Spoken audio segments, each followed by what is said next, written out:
As soon as summer rolls around, I no longer want a matcha latte, and it's all about the matcha spritz because it's officially matcha spritz season. I crave something energizing but refreshing, so I'm gonna show you how I make mine. This is non-alcoholic. I just like to call it a spritz because I think it sounds more fun.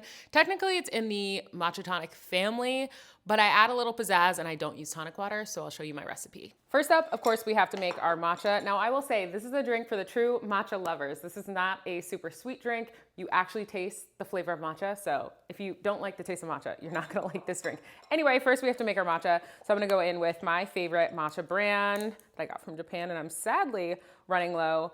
I am very generous for this drink in the matcha, so I'm gonna do a nice heap. If you're not sifting your matcha, I don't want your matcha. I want no part of it, okay? I do think I have my exact recipe and measurements somewhere on my page.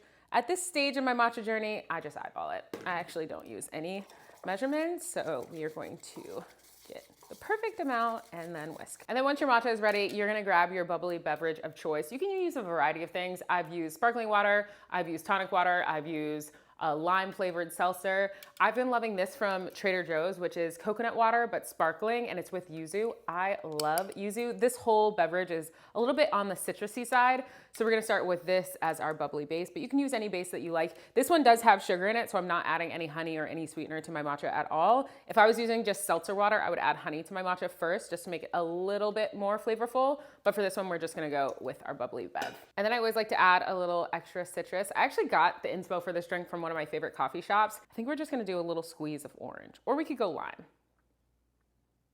I think we'll go orange. We're gonna add in our matcha. You gotta let it cool a little so it doesn't melt all your ice immediately.